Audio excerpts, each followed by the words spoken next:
I'd like to thank Rima, Nanavati, and SEWA for including us in this roundtable. And we really enjoyed reading the report.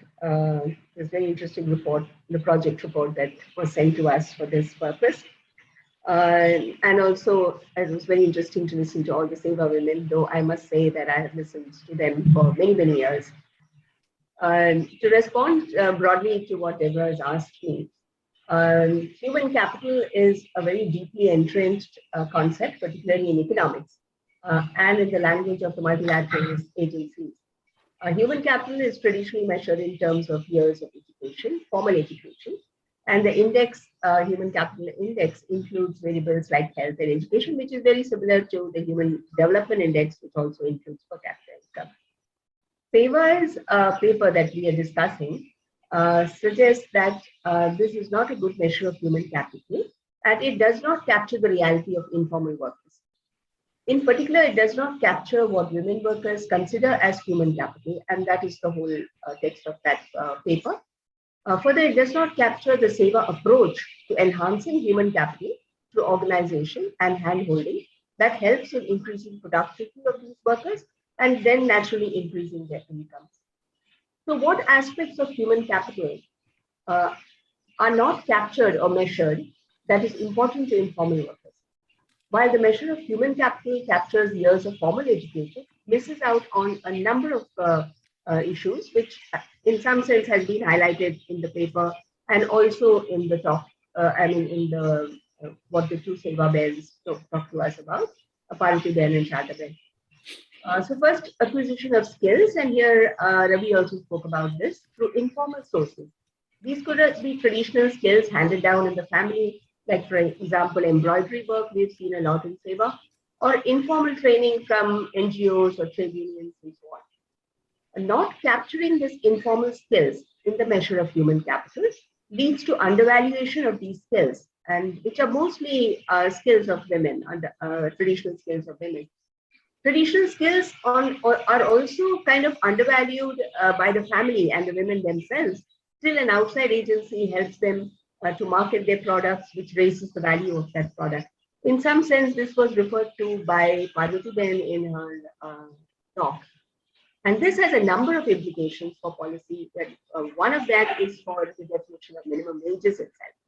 So women's skills, say in reading, or in other less skilled work, such as the finishing work, which is done in the garment industry by women, is not listed as a trade in the minimum wages schedule.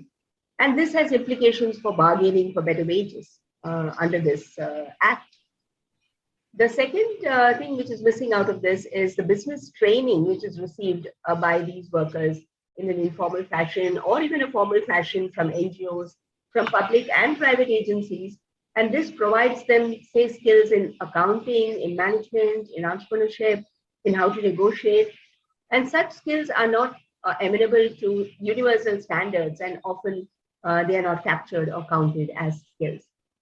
The third skill is negotiation skills, which are often not developed or nurtured among girls and women due to a series of social and cultural factors, particularly in the South Asian context. These skills may be taught in informal ways or may be gained with experience in the trades, as we saw the development of both Sharda Ben and Parvati Ben.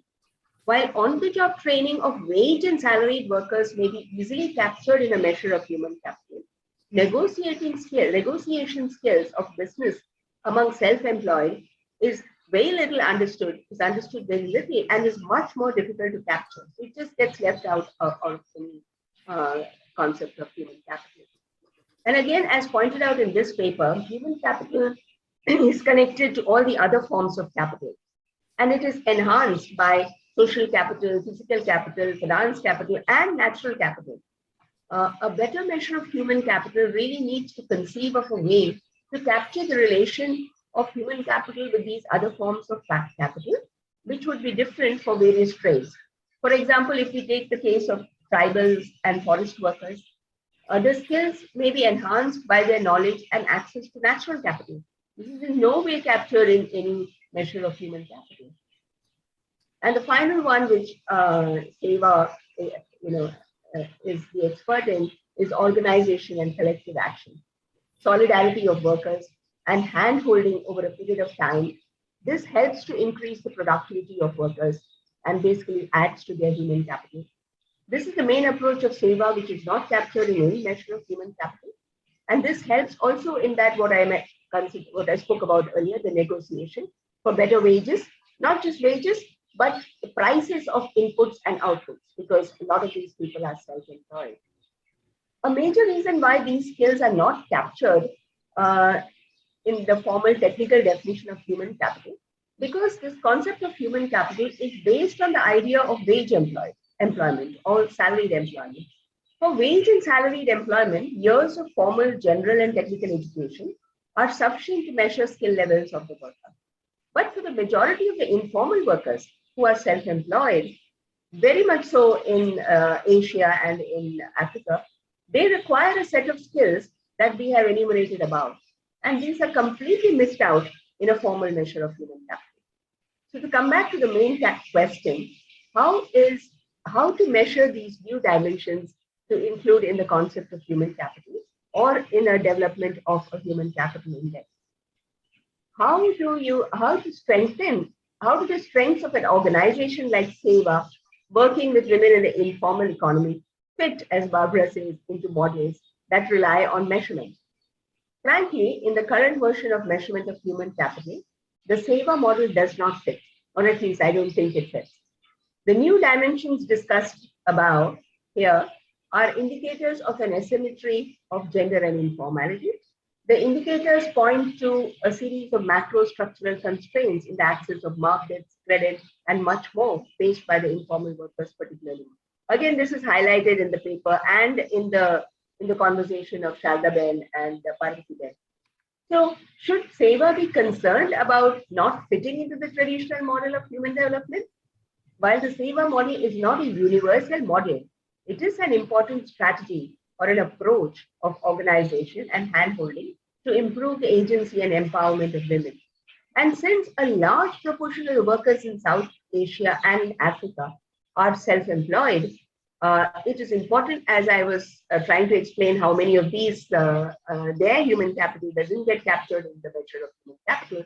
And since this very large component of people are self-employed, it is important to have a strategy of collective action to help and improve productivity and incomes of enterprises. To that extent, I think it is important for SEWA to focus on and consider alternative measures of human capital that would include factors that impact business and help in the expansion and growth of enterprise. I'll end here for now.